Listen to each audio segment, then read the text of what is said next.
ஆண்டவராக இயேசு கிறிஸ்துவின் நாமத்தில் என் அன்பின் வாழ்த்துக்கள். இந்த காலை தியானத்திற்காக நாம் தெரிந்து கொள்கிற வேத வசனம் கலாத்தியர் எழுதின நிருபம் 3ஆம் அதிகாரம் 13ஆம் திருவசனம். மரத்திலே தூக்கப்பட்ட எவனும் சபிக்கப்பட்டவன் என்று எழுதியிருக்கிறபடி கிறிஸ்து நமக்காக சாபமாகி நியாயப்பிரமாணத்தின் சாபத்திற்கு நம்மை நீங்களாக்கி மீட்டு கொண்டார். மரத்துல தூக்கப்பட்ட எவனும் சபிக்கப்பட்டவன் என்று எழுதப்பட்டபடி இயேசு நமக்காக சாபமானார். நியாயப்பிரமாணத்தினால் உண்டாகிற சாபங்களை எல்லாம் நீக்கும்படி அவர் சிலுவையில மரித்தார்.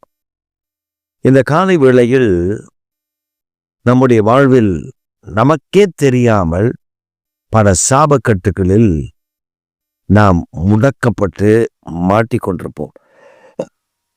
நமக்கு அந்த சாபக்கட்டுகள் தெரியாது.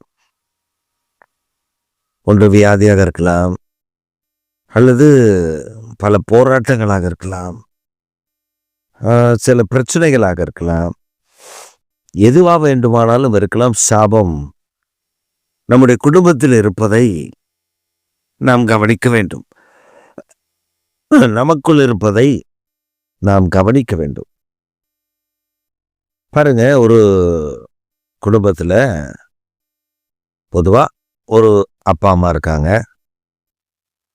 அவங்களுக்கு திருமணமாகி குழந்தை பிறக்கும்போது ஒரு மூல வளர்ச்சி இல்லாத பிள்ளை பிறக்குதுன்னா அது அந்த குடும்பத்தில் இருக்கிற சாபம். ஆண்டவர் அப்படிப்பட்ட சாபத்தின் தண்டனையிலிருந்து நம்மை விடுவிப்பாரா அப்படின்னா நிச்சயம் விடுவிப்பார். சாபத்திலிருந்து நம்மை விடுவித்து நம் பிள்ளைகளை சுகமாக்குவாரா அப்படி என்றால் கர்த்தர் நிச்சயம் சுகமாக்குவார். இதுக்கு ட்ரீட்மெண்ட்டை தவிர வேற வழியே இல்லை அப்படின்னு சொல்லுகிற ஜனங்களுக்கு நடுவில் இயேசு நமக்காக சாபமாகி அந்த சாபத்தின் தண்டனையிலிருந்து நம்மை விடுவிக்கிறார். இதுதான் பெரிய உண்மையும் கூட. சில நேரங்களில் நம்முடைய சாபம் எந்தெந்த வழியாக நமக்கு வந்தது என்பதையும் பரிசுத்த ஆவியானவர் நமக்கு கற்றுக் கொடுப்பார். ஒரு சகோதரி இப்படிதான் தலைவலியில் பயங்கர கஷ்டப்பட்டார். திடீரென்று தலைவலி வரும். அந்த தலைவலி வந்தால் அவரால் தாங்கவே முடியாது. அப்படிப்பட்ட தலைவலி. அப்ப அவர்களுக்காக ஜெபித்த பொழுது ஒரு தெய்வ மனிதன் அவர்களுக்காக ஜெபித்தார்கள். ஜெபித்த பொழுது அந்த அம்மாவுக்கு ரொம்ப தெளிவா சொன்னாங்க, ஏமா ஒரு சாபத்தின் தண்டனையில நீ சிக்கியிருக்க அப்படின்னு சொல்ற உடனே அந்த அம்மா சொன்னாங்க, நான் ஒன்றும் தப்பு பண்ணலையாங்க, நான் ஒன்றும் பாவம் பண்ணலையாங்க, அப்போ எனக்கு எப்படிங்க பாஸ்டர் அந்த சாபம் வந்துச்சு அப்படின்னு அவங்க, அதாவது வெள்ளந்தியா இருதயத்தில் ஒன்றும் இல்லாமல் அவங்க ஓப்பன் டாக் கேட்குறாங்க. அப்போ அந்த தேவ மனிதன் சொன்னாரு, அம்மா நீங்க எதுல இருந்து ரட்சிக்கப்பட்டீங்க? அப்போ அந்த அம்மா சொன்னாங்க, நான் ஹிந்துவா இருந்து ரட்சிக்கப்பட்டேன்.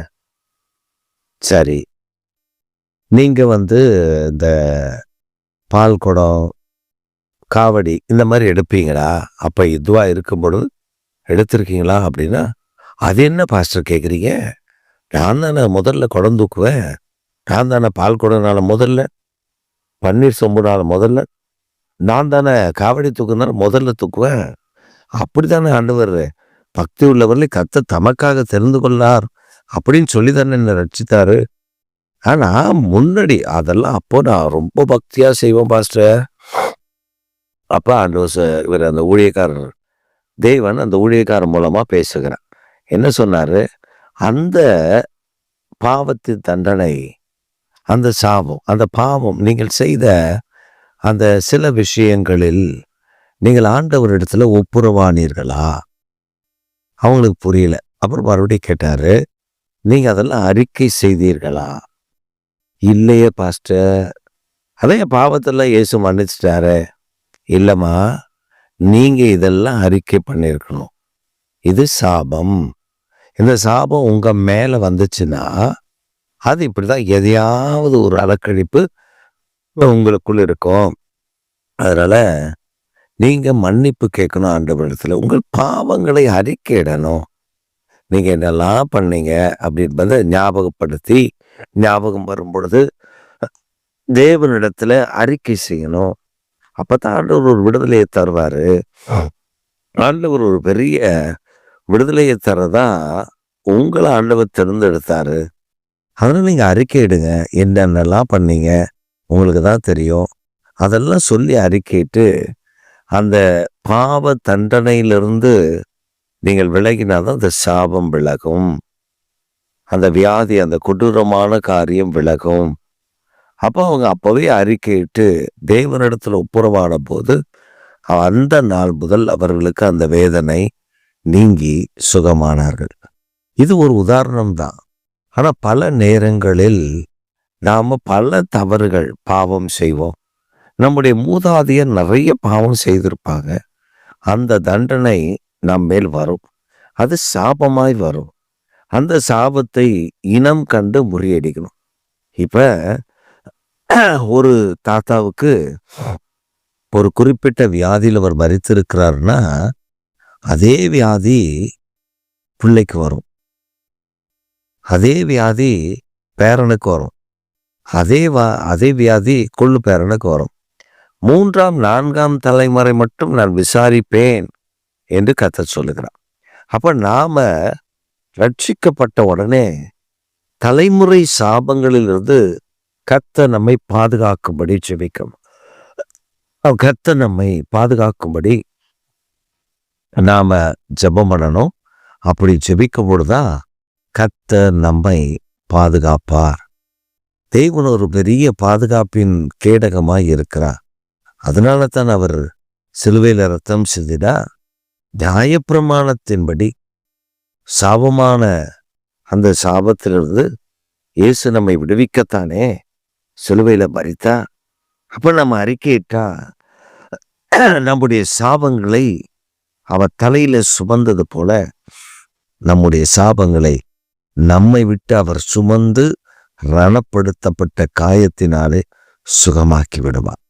அதனால்தான் வேதம் சொல்லுகிறது, அவருடைய தழும்புகளினால் நாம் சுகமடைகிறோம்.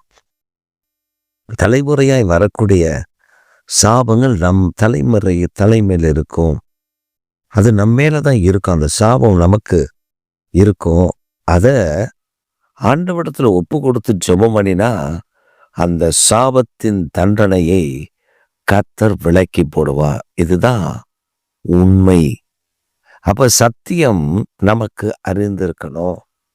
சில நேரங்களில் எங்க அப்பா பாவம் செய்யல, எங்க தாத்தாலாம் பாவம் செய்யல, எனக்கெல்லாம் ஒன்றும் இல்லை அப்படின்னு நம்ம வெளியில சொல்லலாம். ஆனா அவங்க வாழ்க்கைய நமக்கு தெரியாதவங்க என்ன பண்ணாங்கன்னு, அவங்க வாழ்க்கையில பல தீமைகள் இருந்திருக்கலாம், பல தீமைகள் அவங்க செய்திருக்கலாம். அது சாபம். ஒரு தலைமுறை, ஒரு குடும்பம் எனக்கு நல்லா தெரியும். அந்த குடும்பத்துல நிறைய ஆம்பளை பிள்ளைங்க நல்லா வளர்ந்து திருமணமான பிள்ளைகள் திடீரென்னு மரித்து போனார்கள். அப்ப என்னன்னு தெரியல. ஆண்டவர்கிட்ட விசாரித்தா ஆண்டவர் சொன்ன அந்த தலைமுறை சாபம். நான் சொன்னேன், அந்த தலைமுறை சாபம் இருக்கா சிஸ்டர், நீங்கெல்லாம் சேர்ந்து உங்க ஃபேமிலியா சேர்ந்து ஒப்பு கொடுத்து ஜெபம் பண்ணுங்க, மற்றவர்களை நீங்கள் பாதுகாக்கலாம். அவங்க என்ன ரொம்ப சொன்னாங்க, பாஸ்டர் எவனும் ஒத்து வர மாட்டான், நான் சொன்னா கேட்க மாட்டான். அப்ப நான் சொன்னேன், நீங்க ஜெபம் பண்ணுங்க, ஆண்டவர் அவர்களை உங்களோடு கூட சேர்ந்து ஜெபிக்க பண்ணுவார். ஆனா அதுக்கு யாரும் ஒத்து வரல. சொத்து மட்டும் எனக்கு வேணும் உனக்கு வேணும்னு சண்டை போடுகிறாங்க. ஆனா அந்த குடும்பத்தில் உள்ள சாபம் நீங்கும்படி அவர்கள் ஒத்தே வரல. ஏன்னா அந்த சகோதரியுடைய தாத்தா அந்த ஊர் நாட்டாமையா இருந்திருக்கார். அப்ப அந்த நாட்டாமையா இருந்தவ பல நிலங்களை அபகரித்திருக்கிறார். ஏழைகள் இடத்துல கொஞ்சம் சொற்ப காசை கொடுத்துட்டு அந்த நிலங்களை எழுதி வாங்கிட்டார். அப்போ அது சாபம் தானே.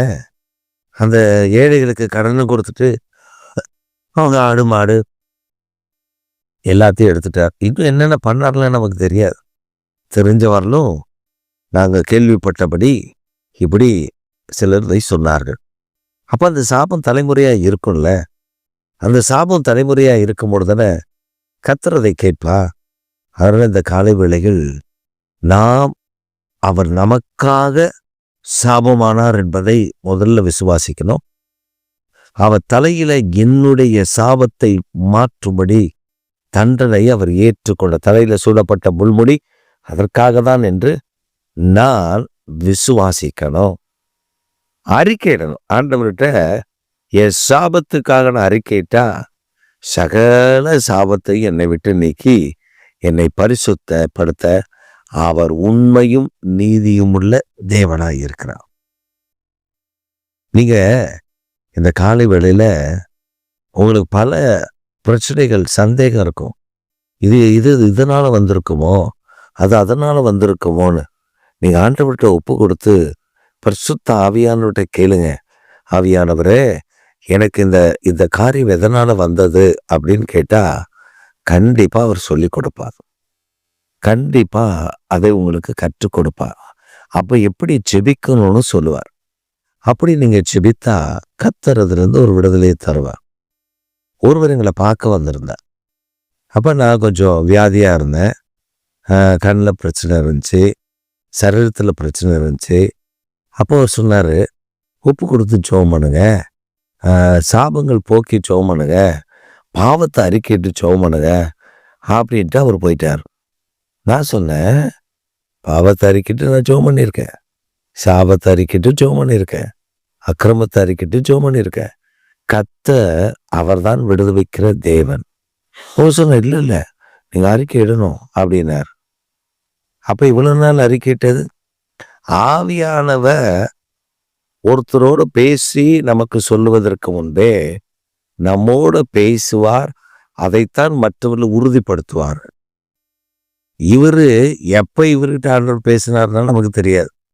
ஆனா வந்து அதை சொன்னா நான் சொன்னேன் சரி அப்படின்னு சொல்லிட்டு அவரை அனுப்பிட்டு ஒரு உபவாசம் பண்ணி ஆண்டவரத்துல, ஆண்டவரே இன்னும் எங்கள் தலைமுறை சாபம் எங்களை விட்டு நீங்களே அப்படின்னு கேட்டா ஆண்டவர் சொன்னாரு, அவன் வாய்க்கு வந்தபடி பேசிட்டு போயிருக்கான், நீ அதுக்கு ஏன் கவலைப்படுற? நான் தான் உன் சாபத்தை சுமந்து கொண்டேனே, நான் தான் ஒரு விடுதலை தந்திருக்கேனே, நான் உன்னை குணமாக்குகிற கர்த்தர் அப்படின்னு சொல்லி அந்த எனக்கு சொன்ன வாக்கு தத்துவத்தை ஞாபகப்படுத்தி என்னோடு கூட இடைப்பட்டான். அப்ப நான் அறிக்கையிடாமல் இல்லை, அறிக்கையிட்டுட்டேன் என் தலைமுறையா. ஏன்னா நாங்க பாரம்பரியமான இந்து குடும்பத்திலிருந்து வந்தவர்கள். அப்ப எங்க குடும்பத்துல நிறைய இருக்கும், சாபம் இருக்கும். எங்களுக்கு தெரியும் நிறைய சாபங்கள், அவங்க செஞ்ச நிறைய காரியங்கள் இருக்கும். வேலை செய்கிற ஆட்கள் அடிச்சிருப்பாங்க, அவங்க தோட்டமெல்லாம் இருக்கு, வயல் நிலமெல்லாம் இருந்துச்சு.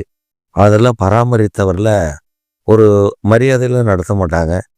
ஏன்னா இவங்க வந்து ஒரு என்ன சொல்றது, அடிமையாக நடத்துகிற மாதிரி தான் நடத்துவாங்க. அப்படிதான் இருப்பாங்க. அந்த ஊரில் இவங்க பெரிய தலைக்கட்டு மாதிரி அப்படி நிற்பாங்க. அப்போ இவங்களுக்கு முன்பாக சிலர் எவனா தப்பு பண்ணிட்டா அடிப்பாங்க அந்த நாட்களில். அதெல்லாம் நான் கேள்விப்பட்டிருக்கேன்.